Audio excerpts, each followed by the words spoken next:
I am now joined by a very special two-time recurring guest, friend of the show, Greg Amsinger, MLB Network. Greg, it is an absolute pleasure to have you here.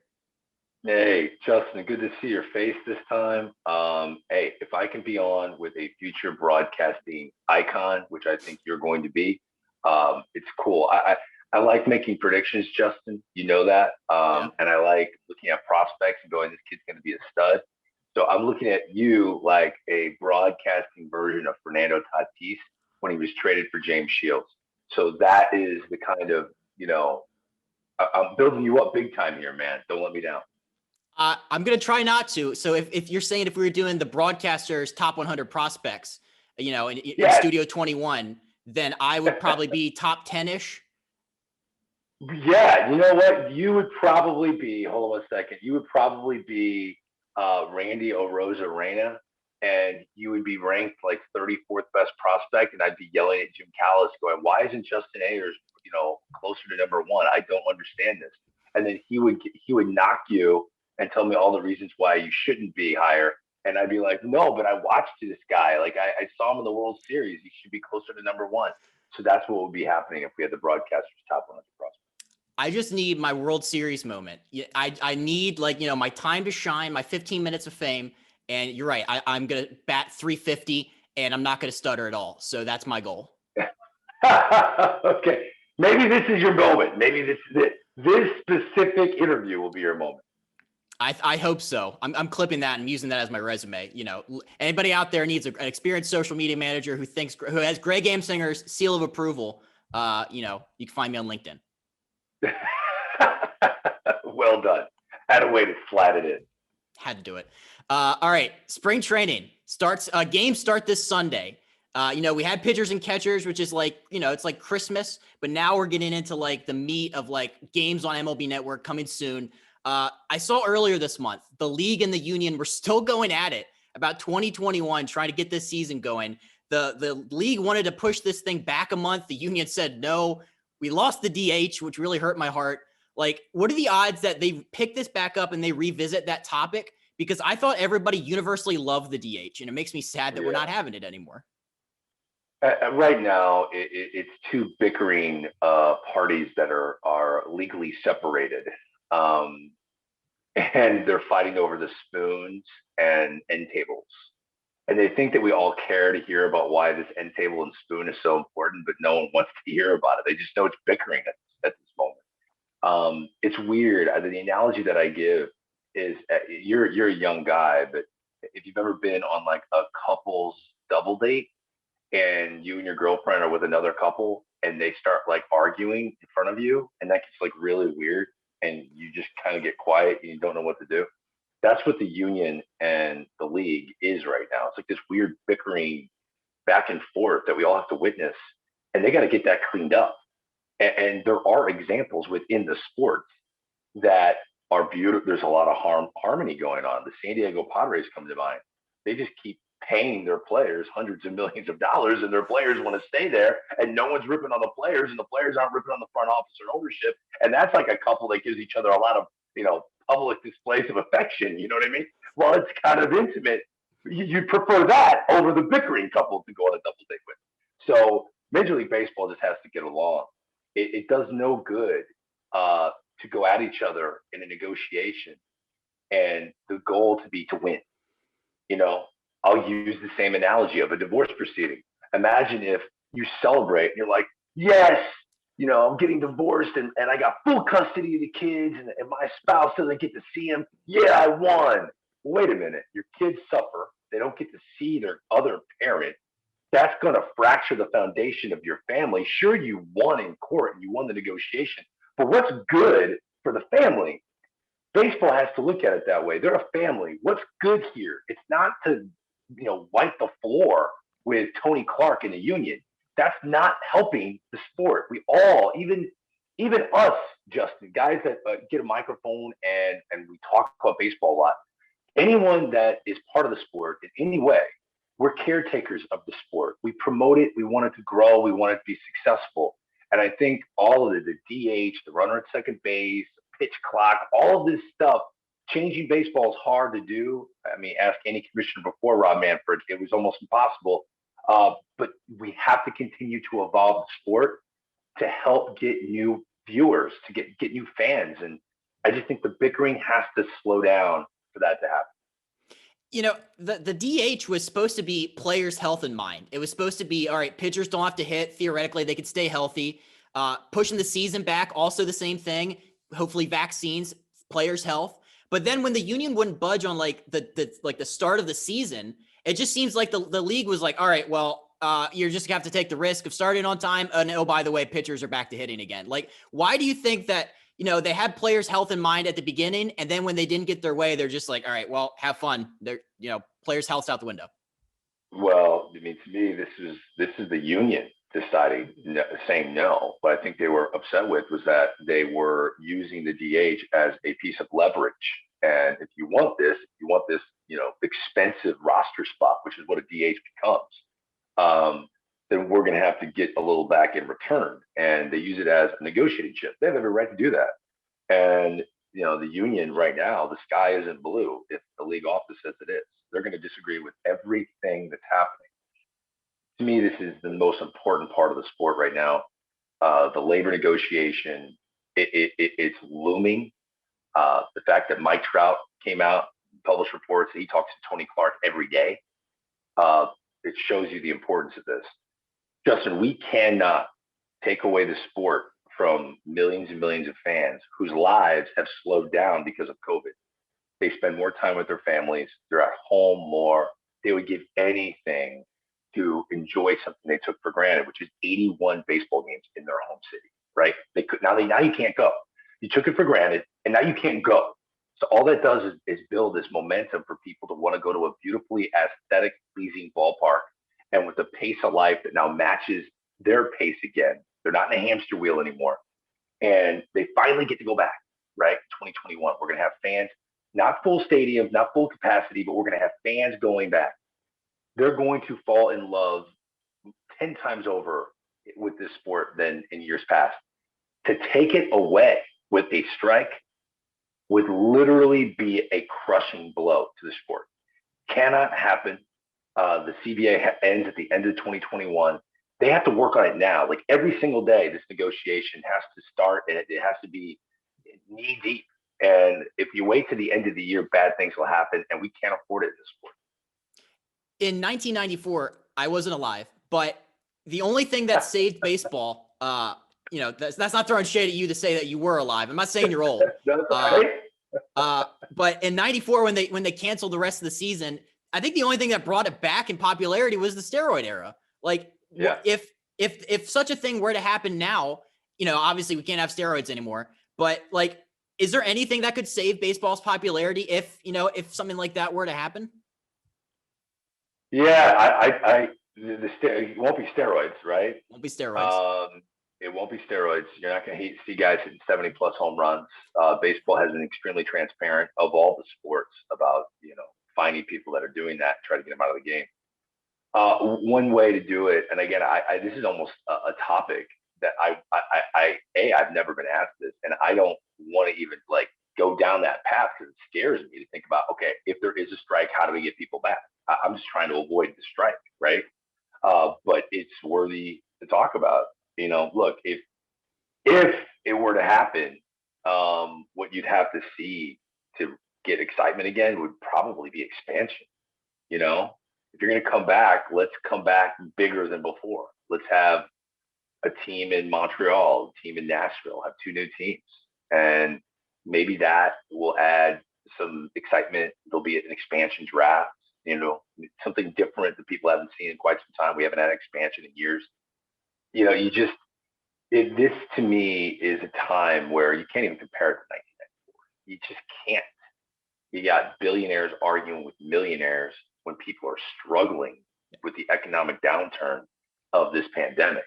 There's no excuse for it. There just isn't. So it would be such a 2 + 2 = 5 moment that I think so many people would roll their eyes, and it would take a while for them to even entertain the idea of coming back to the game. Yeah, I mean, because baseball at the end of the day is entertainment.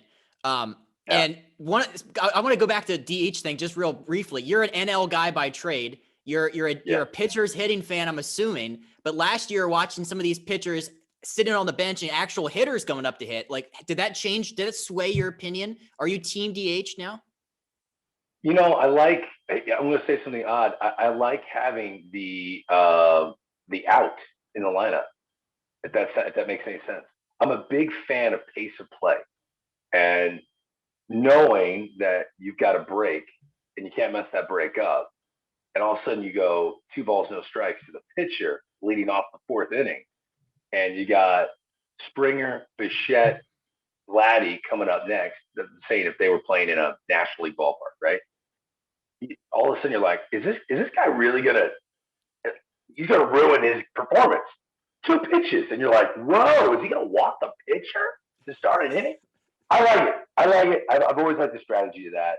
I'm a big fan of Hall of Famers, and I like hearing what Hall of Famers think of the game.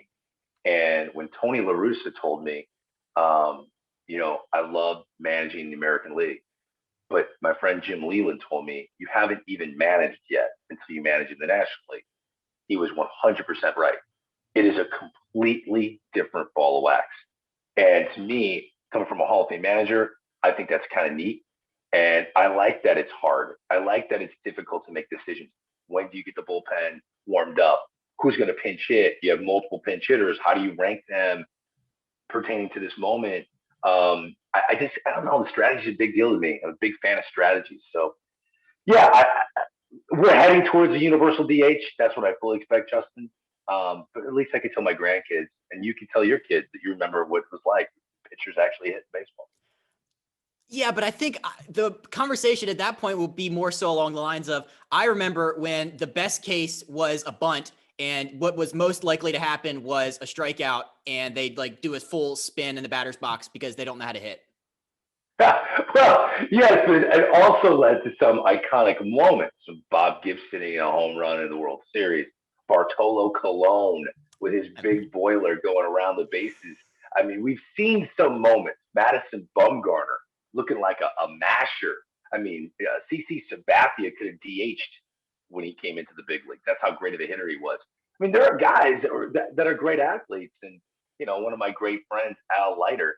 I don't know how much fun I would have missed in my broadcasting career if I did not have access to the video of him going oppo into the gap and running around the bases in slow motion to get into third base with one of the most painful looking triples I've ever seen. So it leads to, and this is why I like it.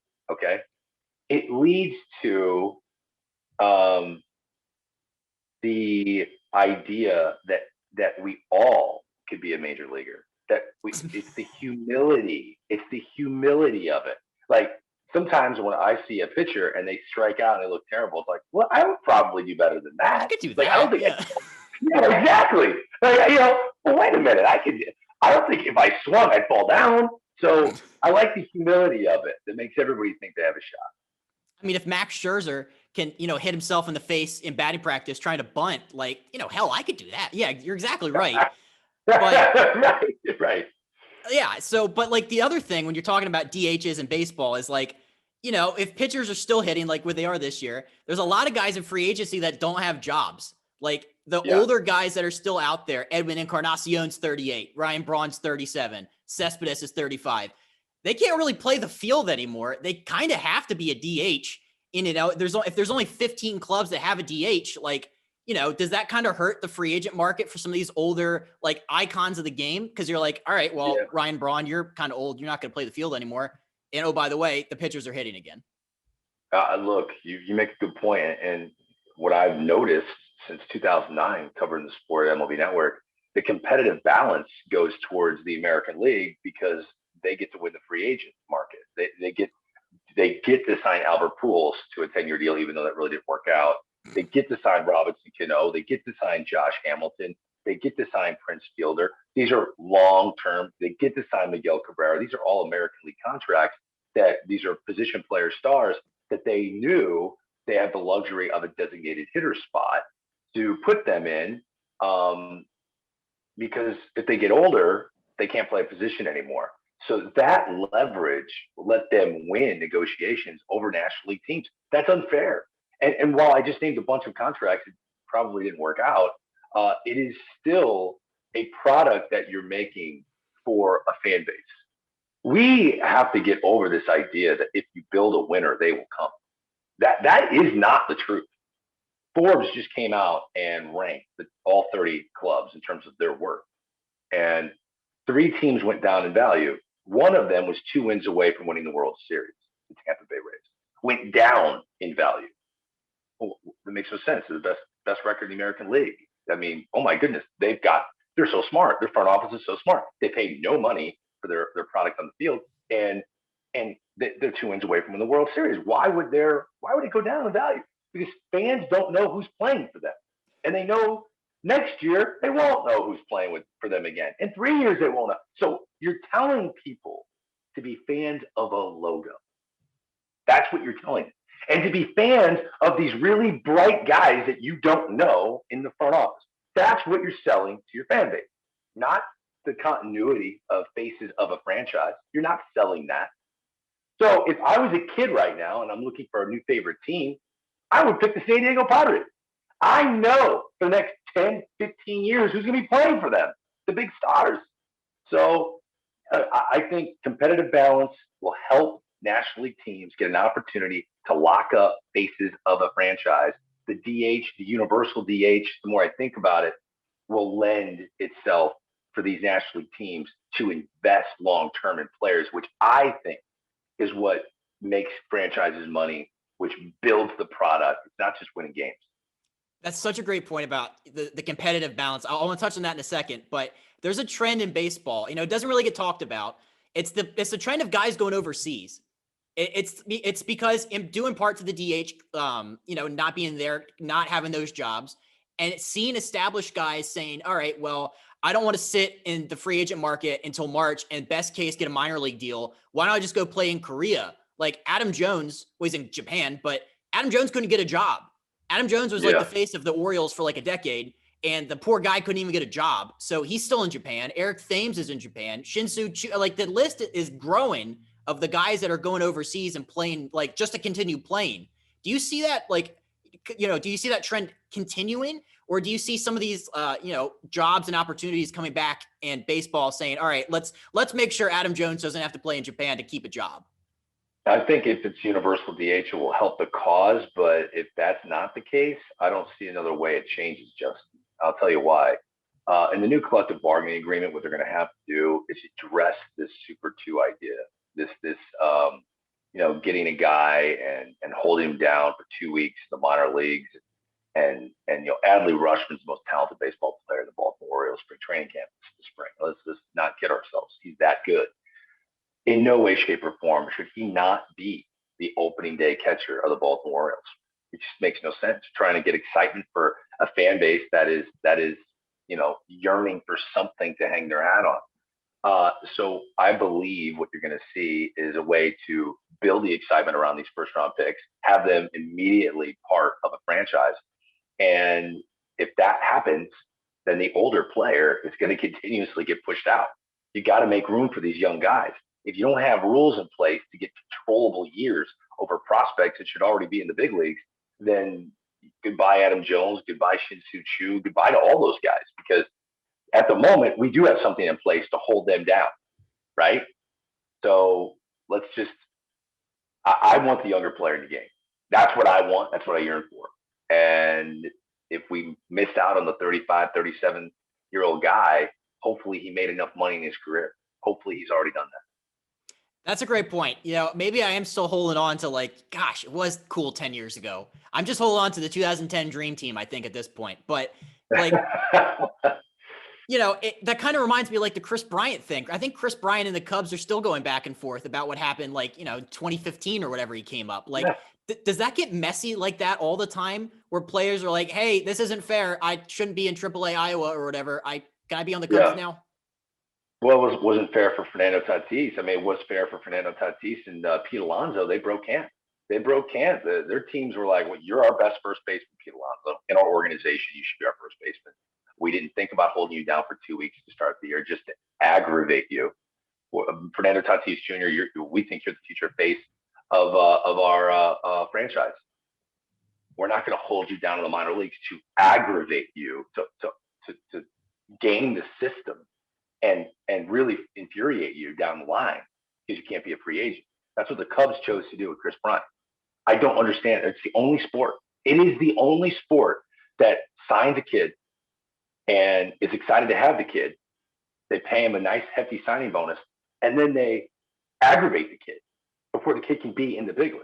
And in most cases, the only way the kid isn't aggravated is in some cases, if he gets a contract for like 7 years and $22 million, which Jared Kelenic turned down by the Seattle Mariners. If you sign this, then we'll let you get to the big league. Wait a minute. You're willing to give a kid a 7-year big league contract for millions of dollars. And if he takes it, he's in the big leagues like Evan White. If he doesn't, he's still in the minor leagues. Again, the optics of this, Justin, has to go away. Has to be cleaned up. We got to enjoy. People want to know. I hosted the draft for 12 years.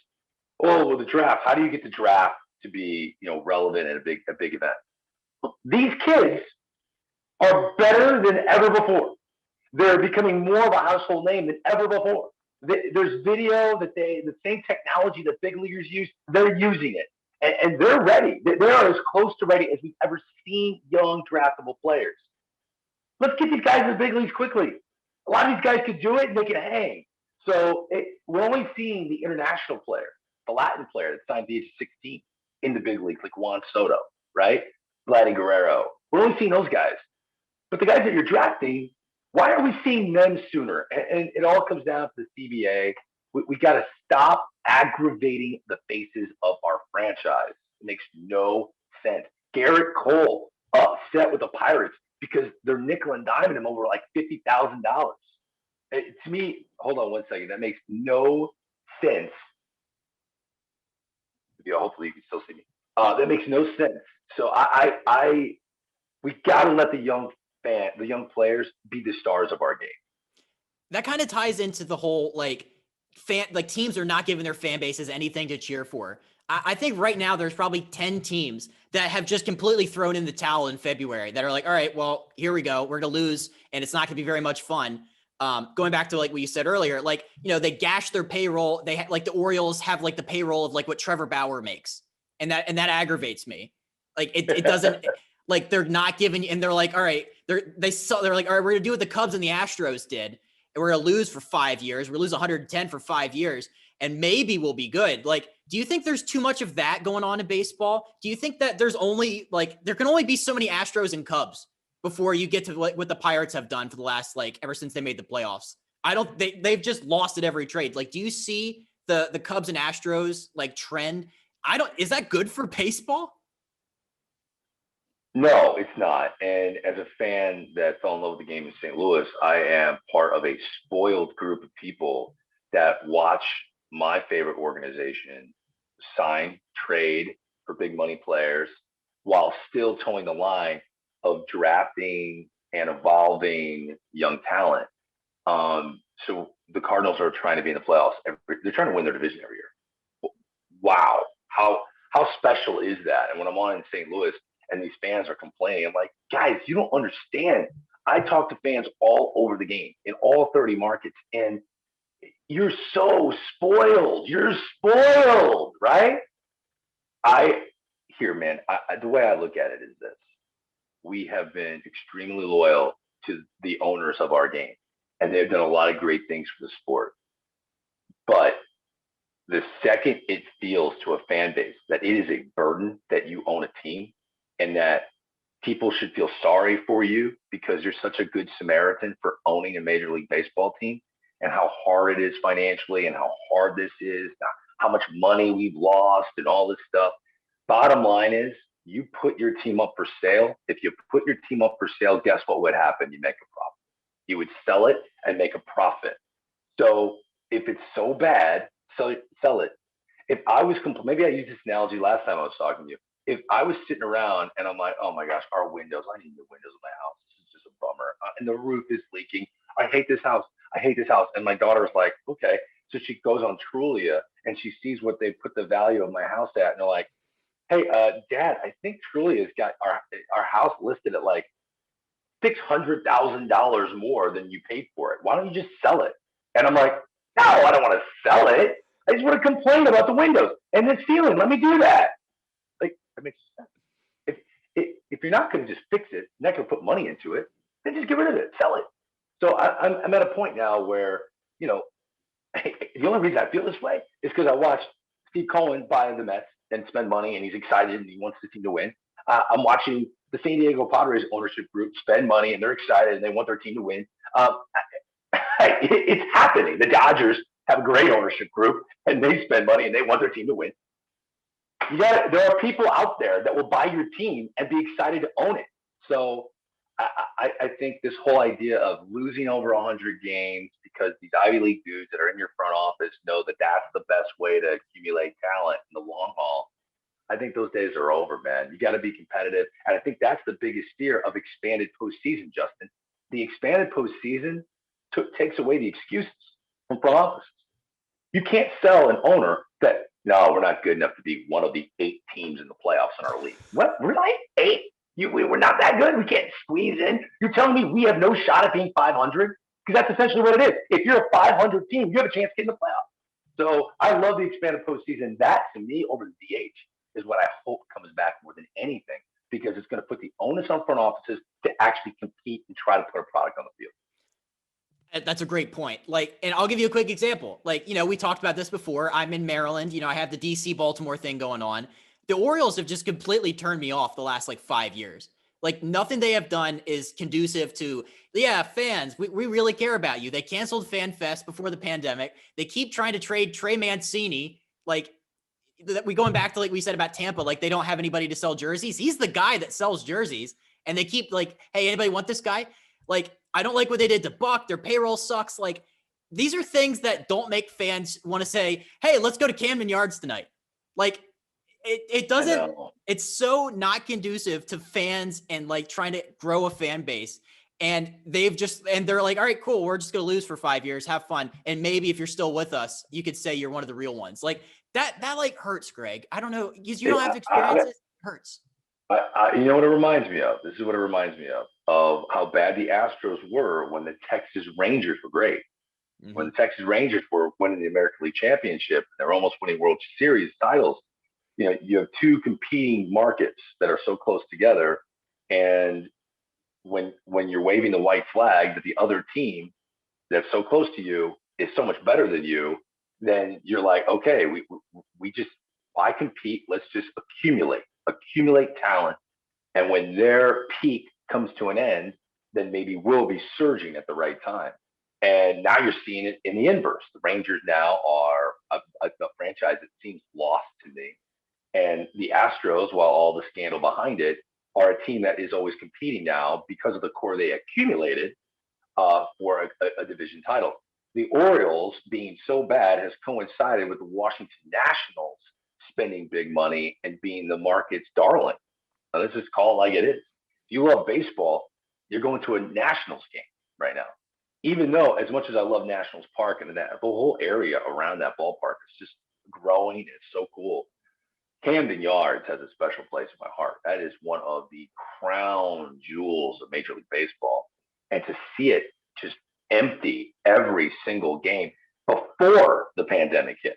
I mean, it was hard. It's hard for me to watch fans that just don't want to go to that ballpark and support their team. So the Baltimore Orioles, to me, they're almost in the same category as the Cleveland Indians. The Cleveland Indians are a winning franchise. They just got rid of the face of their franchise, but they're always competing. And yet, until they get to the postseason, they can't get a sellout. And we need fans to wake up and appreciate what you have. The Orioles have a crown jewel ballpark. It's one of the great, historic franchises. Go support that team. The Indians figure out a way with Chris Antonetti, who's one of the great minds of the game, keeping that team, competitive. You got to go support your club. And if you don't, you really don't have a gripe, in my opinion. Yeah, it's a great point, because I just want, at the end of the day, I want a team that cares about me. And I think the Nationals care more about me than the Orioles. The Nationals, last year, they finished in 5th place, and they go out and they spend all this money in free agency, and they're like, we're gonna do this again. if that was the Orioles and that's what they did, they were good. They were good. And then they kind of started to taper off and they're like, all right, screw it. We're done. Like it sucks. Yeah. Like, well, and look, spending money is a good thing and it makes people excited. But when you make a colossally bad decision spending money, it can cripple your franchise. And somehow, it's funny. Jason Hayward was a terrible free agent signing, a horrible free agent signing for the Cubs. But he was that cherry on top of a prospect Sunday that was ready to win a championship. The Baez, the Bryant, the Rizzos, the Schwarbers, all those guys clicking at the right time. And that's why they were able to win, even though Jason Hayward was such a bust as a player for what they paid for.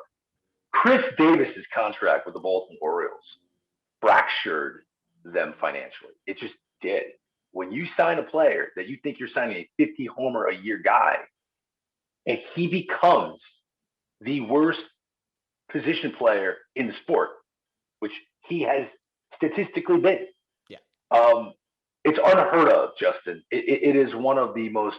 It's like a free agent version of the yips, a pitcher that can't throw the ball over the plate. Somehow they ended up giving the biggest contract ever in their franchise to a player who became the worst position player in the sport, and that right there personifies where the Baltimore Orioles are and what they've been trying to dig themselves out of. I have a solution to fix Major League Baseball. And call me a genius. We could throw these words out. It's fine, but I have an idea. It's a payroll floor. You're saying, hey Indians, hey Orioles, hey Pirates, no more of this $30 million a year payroll. And this goes back to what we're saying about guys that need jobs. Like, hey Indians, you just can't trade your face of your franchise so you can save money. Like there needs to be there's not a hard salary cap, but what about a floor that says, all right, you got to spend at least 50 mil. It's entertainment. Thoughts? I mean, Scott Boras is loving what you're saying right now. The union is all for this. Owners are going to say, wait. I have the right to operate my business however I want. I personally disagree with that. If you choose to live in a gated community and you want to tell everybody, hey, I live in the ritzy gated community, but then you don't have the money to take care of your lawn and you can't afford landscaping and you're just making the gated community look worse because you can barely afford to get in and now you can't afford to take care of your house. To me, you just can't afford to be an owner. Yeah. If you're complaining about a financial floor, you don't have enough money to own a team. That's okay. I don't have enough money to own a team. You don't have enough money to own. We're still happy people. It's okay. You're not a failure if you can't afford to own a baseball team. The bottom line is there are people who can. And we got to get those people in the sport who aren't licking their wounds after this pandemic and aren't using the pandemic as a financial excuse to not spend money. I hate saying that, but again, we're all caretakers of the game. We care more about the sport and its future than we do one person or a group of people that own a team. So I'm at a point now where we have to come up with new ways. We have to be aggressive in our pursuit of competitive balance. And that does start with making sure teams are spending money on the big league product. It's imperative. It's just embarrassing because the fans have a hard enough time watching 3 hours of baseball, but they have a really hard time watching a game when the Orioles are losing 10-0 in the second inning. Like that doesn't do anything. I will say though, hey, they were offensively entertaining to watch. I felt like there were moments where Santander and Iglesias found it again, and he was DHing, and there were moments where I looked at this team. And I'm like, okay, there's a lot of upside here. So, as a baseball fan, with Adley Rutschman on the way, I'm thinking anything can happen with the Baltimore Orioles. Let's see. I like your optimism. You should try coming down to the Beltway, and then that probably will that'll taper off quick. It's just one of those things. But I want to shift gears. I want to talk about Tatis Jr. You talked about him earlier. 14 years, 340. Like. First of all, what stood out to you more? Was it the length of the contract or was it the dollar amount? Because I have an opinion, but I want to hear yours. Well, in 2019, we were at the winter meetings in San Diego. I was on the set, had a beard, and this video is out there. and we did a segment, which young star would you lock up to an extension? And we all played the game, me, Mike Bull, Mark DeRosa, and I'm trying to think who else. I can't remember at the time. But anyway, I said I'll take Fernando Tatis Jr. And these guys are going around and they're lowballing all these contract extensions that they're throwing out there. Oh yeah, I would give Pete Alonso 7 years and $110 million. I'm like, if we're not going to be real, like, he's not going to take that. No, he better take that. You know, I'm like, what? So I threw out 13 years, $350 million for Fernando Tatis Jr. At the time, he had played less than 80 games. And when you watch the video, you can Google it, you find it online. They all laughed at me. Oh, I think it was Ron Darling was the other guy. And Ron Darling's quote, who I love dearly, goes, remind me to never let you be the GM of my team. That's what he said. And I literally said 13 years for $350 million. You're so close. And I didn't understand why they didn't get it. I'm like, he's got the best throwing arm of any position player. He hits the ball harder than any position player, highest exit velocity. He's the best base runner in the game. He's got a 6'4" frame that's only going to fill out and get more muscle. Okay. Loves the game, personality off the charts. And if you're just looking for the aesthetics, right? Like if you were playing a video game and you could create a player, my 11-year-old son does this, and you can put tattoos on a guy, you can give him long hair. Fernando Tatis Jr. looks like a made-up player on a video game. Like he's so perfect looking, he doesn't look real.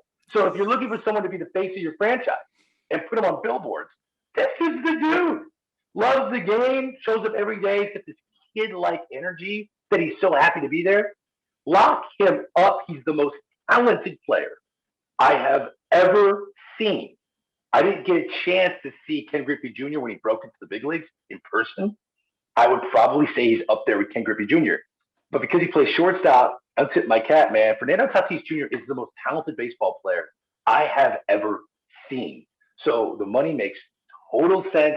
The contract term makes total sense. He's going to be in his, mid-30s when it's over. We're not talking about a guy that's going to be 42 when it's over. We're talking 35, 36. Love the deal. Love the player. Love the team now. It's just everything we want in our sport. That's what we want. That whole contract extension, the press conference when he says he wants a statue out there with Tony Gwynn and Trevor Hoffman, that's everything we want. If you're looking for what organizations should do, then that's it. You got a great young player, build around him, love him, don't knock him, celebrate him. That's what baseball should be about. Yeah, because, the 14 years didn't bother me at all because it'll be 35, like you said. It was the 340. I'm looking at that dollar amount and I'm saying if he is, as advertised, the best player in baseball, what is that, like 25 a year? Like, did that feel like a hometown discount to anyone besides me? That felt like a Cleveland Indians mid-90s move, like where they're just signing guys to like a little bit of a cheaper deal so they could stay with the team. Like, this is a guy that should probably be worth $500 million, I think. Okay. I hear you. But those Cleveland Indians contracts were closer to what Ozzie Albies agreed to with the Atlanta Braves, what Sal Perez agreed to initially with the Kansas City Royals, Jose Altuve originally agreed to with the Houston Astros. Those bargain deals that end up looking like... This guy is a bargain. At $340 million, he is a bargain. Yes. At $340 million, he now can change not just his family's lives, okay? He can impact the world with $340 million. He is an impactful human being financially. We're not taking into account that this is guaranteed money. And we have to, in the grand spectrum of the world, unless something were to happen like with Robinson Cano, or it's a PED and he loses that financial income for a season if he were to get suspended. This is not the NFL. Patrick Mahomes would love Fernando Tatis Jr.'s contract. This is guaranteed money. And he's already doing commercial shoots all the time. I know him. He's a freaking awesome guy. Cool kid. Laughs the whole time you talk to him. He's going to become the face of baseball. He likes the limelight. I love Mike Trout, but he's never really liked the limelight. No. This is a player that loves it. Give me a microphone. Give me a camera. I'm in. So his financial upside is not limited to $340 million. All it does is put him to guarantee, in case of something were to happen, he's going to be wealthy, incredibly wealthy, and he's going to be in a place that he loves to play. San Diego is paradise, man. It's paradise. I think he signed a great contract. I think the Padres did the right thing. And this is one of those deals where everyone wins. I like it. You're right, because baseball needs more guys that are willing to step up and, be on social media, be fun. Mike Trout could do his own thing. It's not his thing. I'm not, begrudging Mike Trout for not being fun and being Tatis Jr. level, but it does help to have somebody who is willing to say, hey, yeah, I'll do whatever you want. Yeah. I mean, because baseball needs younger kids, the demographic shifting. And I don't think we are getting to the promised land with Mike Trout doing one Subway commercial in his entire career. I'm with you. But he has the right to be that way. He doesn't have to do everything. He's got a huge contract. Best player in the game for a long time. I respect him. What a great player he is. But as we think about the future of baseball and we want to be more interactive with our fans, we want the personalities to cut through. And that's what the NBA has been able to do. Their personalities cut through. A player like this being connected to one uniform for over a decade, like Fernando Tatis Jr. will be, to me, it's such a huge feather in the cap to baseball. This is the harmonious type of relationship that we want to sell to baseball fans, not the combative ones. We want to sell this. This will help the sport grow. If they can do it in San Diego, we're a market that's, the city itself is big, but the market size, whatever, like in terms of baseball spending, if they can do it, I mean, this is the real Preller Palooza. This isn't 2015 Preller Palooza. This is Machado, Hosmer, and Tatis. This is the real, like, what, can we bring that back? Can you bring that back? Preller Palooza? When he was the rock star, when that's what, was it Matt Kemp? They called him a rock star. Well, look, he was putting together pieces. He didn't exactly have the ear of an ownership group to go spend the biggest amount of money. He did sign some guys, but he made a lot of trades. And this is a completely different ball of wax. The Eric Hosmer deal was the one that got it started, over 140 million. To go get Manny Machado at 300 million, and then to go get Fernando Tatis Jr. at 40 million. It is incredible that three players can make all that money in a market like San Diego, which, again, their ownership group talks it's the 8th biggest city in the United States, which is nice. That's a good thing. It's paradise. I don't know why any player wouldn't want to go there. It's so great. And look, it lights the flame under the seats of so many other owners. It just does.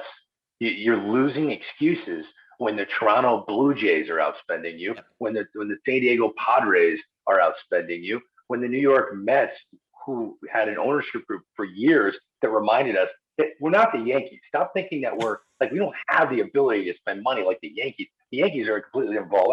No, man, it's the person that runs the purse string, who owns the purse string, man. If you're willing to open up your wallet and spend cash, that's exciting to any fan base. So, we're seeing teams change, and you're going to have, if you're the Pittsburgh Pirates, the sands of the hourglass are running, man. If you're the Tampa Bay Rays, at some point, you're going to have to give a $100 million contract to someone not named Evan Longoria, okay? You're going to have to do that again. You're going to have to start keeping your players, because fans are smarter than ever before, and they're looking around and they're seeing all of these other teams that are in similar markets as their favorite team that are spending hundreds of millions of dollars on players, and they're going, when is it our turn?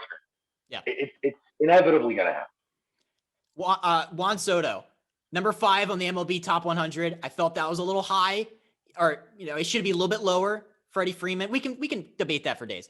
But he is the next logical guy to get that next ginormous mega contract, right? I mean, Mike Rizzo is not afraid to open the checkbook up. I think he wants to keep him. Is Juan Soto the next, 300 plus 10-year guy?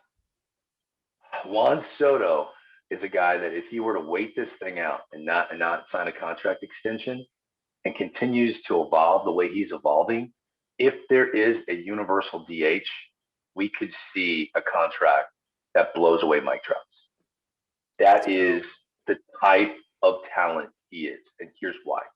Mike Trout gets the contract because Mike Trout is a great player, but he's a great, he's going to play center field. Yep. He's going to be a guy that can score from first to third, because he, despite the fact he doesn't steal bases anymore, he's still very fast on the bases. No one cares about Juan Soto's glove. He's not a liability in left field. No one cares if Juan Soto steals a single base. Juan Soto's hit tool is already, I would grade it higher than Mike Trout's. Mm-hmm. I would grade Juan Soto's hit tool better than Mike Trout. He's not even close to 25 years old yet. So if there is one tool that ages well, Brian Kenny and his group, I think, needs to send a gift basket to the Chicago Cubs, because he alone is the reason why Jason Hayward got overvalued for defense, base running, and on base and all that garbage. That stuff does not age well. It just does not age well. The hit tool, the ability to make contact, hit for average, hit for power, that stuff ages well. And especially swings. I'm a big believer in this stuff. A swing that is not violent, that's rhythmic, is something that I would feel more comfortable signing long term. Miguel Cabrera's body kind of fell apart. He was never in the best of shape, but what a rhythmic, beautiful swing, right? Robinson Cano, I know the PED stuff just happened, but his swing was so easy. Chase Utley played a long time in the game, short and compact. Mike Trout's swing is short and compact. I would sign his swing in a heartbeat. Bryce Harper, I'm a huge Bryce Harper fan. That is a violent swing. There's a lot going on there. I don't know if his body, as it ages, trust me, aging does suck. I'm 41 now. There are things I cannot do that I used to be able to do. I'm telling you. So your body limits your ability to recreate the mechanics of the swing. Juan Soto's swing, to me, he can hit 300 at the age of 43. That's how special he is. And I believe the first legit $500 million player will be named Juan Soto. I certainly hope so. All right, one more question and then rapid fire, then I'll let you run. One sleeper team for 2021. Is there one that's kind of under the radar that you think is going to make some noise? I think it's too early to say World Series prediction because there's still a lot. But who's one team that can make some noise this year? The Kansas City Royals. The Kansas City Royals, to me, invested in pitching in their draft and development. And now some of these guys are going to be in their rotation, and they've got young arms, which is something they've always needed, is to just commit to that. I loved some of the signings. The Carlos Santana signing I thought was brilliant. Why? Adalberto Mondesi, his last 30 games last year, dude hit over 370. Led baseball in stolen bases. He, to me, is the most talented player on that team. He is by far the most talented player. If he can keep that momentum, he could be the breakout player in all of baseball this year at shortstop for the Kansas City Royals. The Royals have this, we don't strike out. We put the ball in play. We still manufacture runs. And I'm sorry, he's a friend of mine. I think Mike Matheny is one of the most overlooked managers in the sport. Never had a losing season, not one with the St. Louis Cardinals, not one losing season. I think that is a team. If you're trying to just put one team on your radar to go, which team could surprise all of us and win 85 to 90 games, the Kansas City Royals could be baseball Cinderella. See, this is why we have you on, because I didn't even know that they were even good. When you said Kansas City Royals, I threw up a little bit. It made me sick to my stomach thinking about them. You were hoping I was going to say the Baltimore Orioles. I'm sorry, man. Not that. Soon. No, probably not. All right. Rapid fire. If you were an MLB player, what would your walkout song be? I would do something over the top and cheesy. I would do I Will Always Love You by Whitney Houston. Wow. That's kind of I dig it. That's what did Reddick use? He used Careless Whisper and everybody was up just kind of swaying around. Yeah. Yes. I want everybody singing it, and I want everyone telling me that they will always love me, because I might strike out right now, but I need to hear that they will always love me. Follow up. Is Baby Shark the best walkout song of all time? No. Oh my gosh. I love the fact that everybody got into that. That was the cheesiest, weirdest thing ever. Now that Gerardo Parra is back, knowing that the Baby Shark is going to be back, pains me.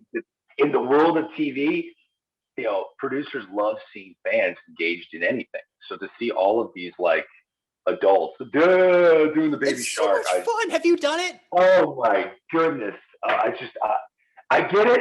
It's this beautiful, cheesy thing that everyone's into, and good for you guys. I'm glad you enjoy it. But to hear it every single night, which when you're doing MLB Tonight 3 hours a night, 5 days a week, and all the producers think it's great TV. Oh, Parra's coming up. Lay out. We want to hear the Baby Shark. It's oh my God. Oh God, that hurts me a little bit. I loved it. And you get the guys on base doing it. Like, come on, Greg. This is baseball. This is fun. I am glad you guys are having fun. I am. But when it's the same thing, then it gets stuck in your head. It's catchy. All the rest of the night. It's awful. No offense, but it's awful. I don't think he'll bring it back. I think that's probably a 2019, but just the thought that it could come back. Are you kidding me? That is coming back. Oh, well, let's see. You know, Parra has to make the roster first. He is a little old and the bat sucks, but I think they should keep him just for that one pinch hit appearance, and you get the whole stadium up there just clamping away. That's what's going to happen, Justin. I'm telling you right now, that is going to happen. Mark it down. We got the Royals are good. Baby Shark's back. All right. Have you ever been recognized in public? And if so, what do people say to you? You know, I get recognized, believe it or not, a lot. It's when you're a studio guy, you forget that you're not doing TV in a vacuum. Even though you're in a room with a bunch of your friends and you're wearing TV makeup and suits and ties, there are millions of people that see this stuff. So I get recognized a lot. I'm trying to think. One of my favorite moments. One guy came up to me and he goes, Matt Vasgersian, I love watching you. You're so good. Do you mind taking a picture with me? I'm like, absolutely, let's go. And he's like, awesome. He's like, can you sign for me? I'm like, absolutely. So I wrote his name and I'm like, thanks for watching MLB Network, Matt Vasgersian. I signed it and I gave it to him. So at some point, this dude told everybody that he met Matt Vasgersian and then showed them the picture. And they're like, that's not Matt Vasgersian. And he's like, no, he signed. Matt, who the hell is this guy? And then they did their homework and they realized that it was a different guy on MLB Network. And then he had to wear the embarrassment. But if anybody ever does that, I always play along. I'm always like, oh, thank you. Yeah, MLB The Show. I love doing that. It's cool working for Fox and the ESPN Tonight Baseball. I love it. I just play along. I don't ever correct a single person. There's one thing. Matt Vasgersian's like 5'5". I know. And I'm gangly. I'm 6'5", so it's a completely different human being. If you could watch one TV show or movie on those like 30-foot TVs in Studio 21, what are you watching? Braveheart. Oh, that's a great pick. Could you imagine on a big screen like that with all the audio capabilities of our studios to watch Braveheart? Freedom! And then they'd all start going. Braveheart would be my flick. You guys need to have movie night in there or something. That's fantastic. So you're not on social media, but there's this big thing right now. It's called NBA Top Shot. I don't know if you've heard of it. It's where you can buy highlights as if they're like trading cards. It's got like Bitcoin, something. It's like cryptocurrency kind of, but like you can buy a highlight and you like own it. If you could buy one MLB highlight from, throughout history, and that's your highlight, what would it be? Oh, it's Ozzie Smith, 1985, Tom Niedenfuer on the mound, National League Championship Series. He corks one down the line. It might go. Go crazy, folks. Go crazy. The Cardinals have won the game 3-2, a home run by the Wizard. Go crazy. That's Jack Buck's call. He was my broadcasting idol, still is. And Ozzie Smith, my all-time favorite player. And that moment is what made me a baseball fan. I was in South St. Louis, sitting in a little brick house. All my aunts and uncles were over. I'm sitting crisscross applesauce on the floor, and I'm watching it on a TV set. And my grandpa would not listen to the national broadcast. He would listen to the local KMOX broadcast. So there was a delay. So the broadcast was ahead of the actual image. So I was listening to Jack Buck. Jack Buck starts telling everybody to go crazy before Tom Niedenfuer throws the ball. And my parents and all my aunts and uncles and cousins are jumping up and down, losing their minds. I'm 6 years old. I'm like, what the hell is going on right now? And then all of a sudden he hits the ball, and I'm like, oh, this is awesome. Baseball's the best. So that would be my number one highlight. That's a great pick. You should check into NBA Top Shot, by the way. You can make a lot of money. So a LeBron James dunk just went for $200K. So I'm just throwing that out there. Oh, my goodness. It's the weirdest thing ever that you can buy a highlight. That is just my goodness. What's next? You're going to buy a sports anchor's hair? Like, will someone own my hair someday? Like, I just don't know what's next. Somebody's going to pay to have the beard come back. I already know. Man, I tell you what, I had the edge then, didn't I? I loved it. The beard was everything. My wife loved it more. I think she thought I was a different guy. It's unfortunate. It really is unfortunate that my boss made me shave it off. Yeah, the beard was money. Who's the better golfer, you or Dan Plesac? By far, Dan Plesac. Dan Plesac got me into golf. He shot a 76 the other day. He is an emotional golfer. And if he were to control his emotions, he would be, I mean, unstoppable. But if he misses a short putt, that kind of bleeds over to his next hole, and he's still emotionally like mad about it. Um, but yeah, I'm bad at it. I I'm a big lefty, and I picked it up at the age of 35, 34, and I break 90 now, and I'm very happy with that. If I shoot in the 80s, that's all I need in life because with my handicap, you can play against dudes for money. I'm always the guy that can sleepy birdie or par a hole, and with a stroke, that's like cash money. So my son is going to be the stud.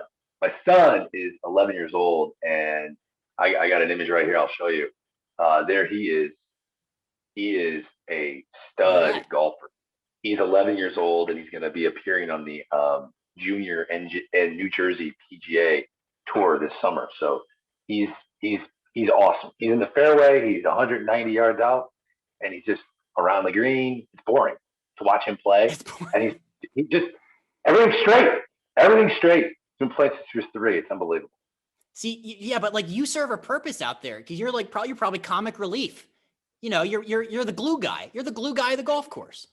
Do you know what he tells me all the time? My son, he goes, "Daddy, it's crazy to me. You think so much in golf because I watch you on TV and I can tell you're not ever thinking. You just talk and you're very happy and confident and you're not thinking." I go, I tell people all the time, when I'm on television on MLB Tonight, I never say what I think. No one cares what I think. I say what I feel. I'm a human being. You can see me. You want to know what I feel. How am I feeling? If I'm angry, that's good TV. If I'm happy and funny, that's good TV. I just say what I feel. It's instinctual. For some reason, I turn that off when I play golf, and I take a couple practice swings, and I get real tight. And my son's like, "Get the ball. Why are you thinking so much?" So it's crazy what happens to people. It's crazy. You just can't turn it off. Follow up. If Dan Plesac goes golfing and he doesn't take a selfie, did he really go golfing? No, no, no. He is the king of the selfie. And you know what is great about him? He doesn't care. He doesn't care what we say or people make fun of him. He don't care. He likes looking at himself. He's a handsome man. If we were all so lucky to be late 50s and to look like Dan Plesac, to be that athletic, good for him, man. His confidence is high. All right. If you were like, because you did 30 clubs in 30 days, you did a little spring training action there a couple years ago. If you were allowed to like go back and travel again, like, and you could pick one spring training city to go to, where are you going? Scottsdale. It's not even close. Scottsdale, and then more Scottsdale. It's one of my favorite cities on the planet. I wish I could live there year round. I have a brother that does live there year round. Very jealous of him. The golf courses are immaculate. The downtown. Have you ever been to Scottsdale? I haven't. Oh my goodness, dude! You love baseball. I can tell. Every single spring training facility, every ballpark is within a 40-minute radius of downtown Scottsdale. So you get into recommend the Valley Ho Hotel. Valley Ho. It's like a throwback 1960s Frank Sinatra-esque cocktail bar. It's the best joint ever. You stay there. They have these trendy rooms. The Valley Ho Hotel, and you can walk to all the restaurants in downtown from there. It is the number one spring training destination. It's not even close, in my opinion. I've been to them all. It's by far the best. I'm gonna have to keep that in mind. Yeah, I did Clearwater. I've done like the Phillies. I've done a little bit of Florida. But I'm gonna go out there and see a little Cactus League. That's happening. Yeah, Uh, it's a must. The Giants are a great venue to watch, and I've never seen tailgating before spring training games before until I saw the Chicago Cubs fan base do that. So there are some pretty cool parties to go to when you go down that's fantastic. All right, last question. Can we get more DJ Dan? Do you have any? there. Do you have any control over DJ Dan? Can we get like a nightly feature of DJ Dan? Like, there's never uh, enough. we've morphed it into a segment. So I will. You have to give us some credit. We do a DJ Dan segment probably once a week, and it's amazing how many people want to watch a guy in his late 50s put sunglasses on and a headset and act like he's spinning tracks. Like, it's hilarious. It's weird, and he is unlike any human I've ever been around. When you see him, he walks around with this grumpy demeanor. He sits in our production meetings and doesn't say a word. Dan Plesac is who I'm talking about. Doesn't say a word. Doesn't offer anything in the meeting. Once he sits down on the set and that light goes on, poof, he becomes a maniac. It's the most incredible thing ever. I love him. He's like a brother to me. But I think he's somewhat bipolar in one of the greatest ways ever.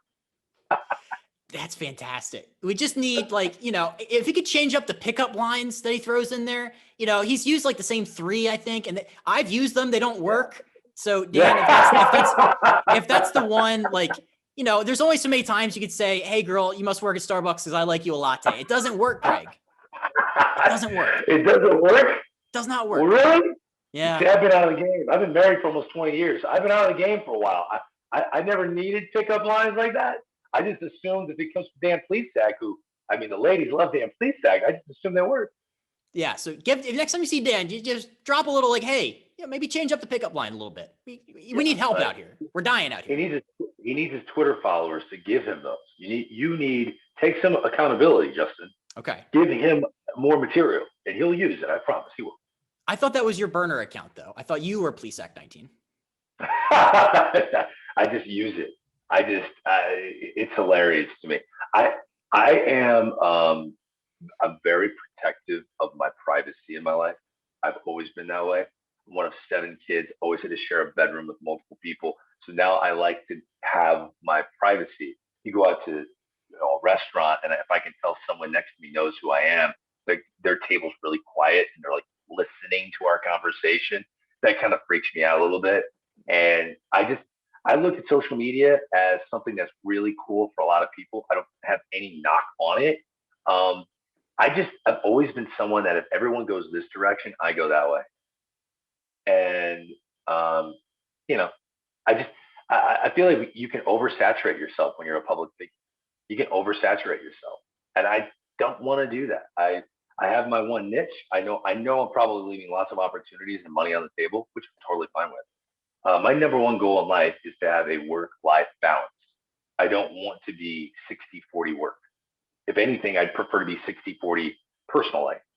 So social media it's just a connection to that side of the fence that I don't want to have. When I'm at home, I want to chill. I'm with my family. I want to laugh. I want to be at my bar. I want to just have a good time. So social media just connects me to my professional career too much.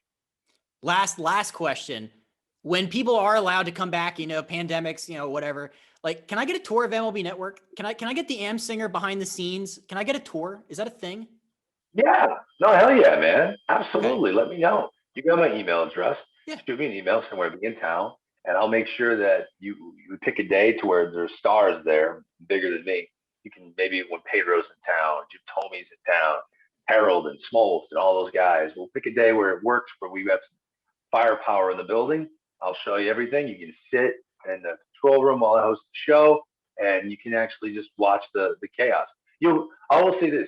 You will view me in a different way if you're actually watching me host this show. Because one of the things that I am the most proud of is, and as a concerted effort, is I work during the commercial break. People don't know what that means. You hear us laughing when we come back from commercial break all the time. That's because the show never stops. We might go to break on the air, but we're still laughing and we're having a good time. And what I try to do is make sure no one is on their phone. I want to keep everybody off their phone. So I am working to keep my analysts engaged during the commercial break, because 3 hours is a long time. It can go by in a blink if you do it the right way. So if you see it in person, you're in the studio, you'll see that it is our social life. It really is. Well, it's mine, at least. That's kind of pathetic to say, but I'm hanging out with my best friends. I'm laughing my ass off. Everybody in the control room's laughing. Everybody in the studio is laughing. And it's a party all night long. So it goes by in a blink because of that. So you'll just see a different part of what I have to do to keep the night moving and churning along.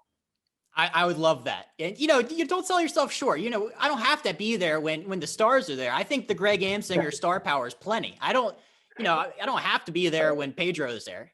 So throw that Well, out there. listen, man, I've already surpassed the ceiling that I built for myself like a long time ago. The fact that Topps is giving me another baseball card and they're putting it in a pack. I keep saying to them that is so sweet, and they're going to have me sign them. Look at that, yeah. Oh, don't break everything now. Look at you. I didn't even see that. Wow. Yeah, is that signed? Yeah, you signed. That was the one you signed for me like 5 years ago. That's awesome. Yeah. So they're putting a new one in the pack, and I keep saying to myself, I am a huge baseball card fan. If you come, you'll see my office. It is a complete and total mess. My house, I'm very particular. I want it to be beautiful, spotless. When I'm in my office, I want it to be chaos and stacks of baseball cards everywhere. Huge baseball card fan as a kid, and I keep telling Tops, I'm like, if I open up a baseball card pack and I got a Greg Amsinger baseball card, I'd be so pissed. I'd be so mad. I'd be like, why do I got this guy? Right? What the hell? So I've already surpassed my own ceiling. The fact that I have my own baseball card now it's hilarious because I was a terrible baseball player as a kid growing up, but I love the game, and I think it's awesome to know that people acknowledge that whatever I do bring to the table for MLB Network, it helps people and their fandom. If I can just help them love the game more, then I'm doing my job. You've done that. You really have. I appreciate your time here today. I'm your number one fan, president of the fan club. So I appreciate it. Check him out, MLB Network, MLB Tonight. And let's just play some baseball. I just want baseball to come back. I'm excited for baseball. I'm excited to see your career blossom. You're going to be a mega star in this business. I've said it before. Keep doing this and keep doing it the way you do it. You listen. You don't have scripted questions. You're really, really talented for a young guy. So keep it going, man.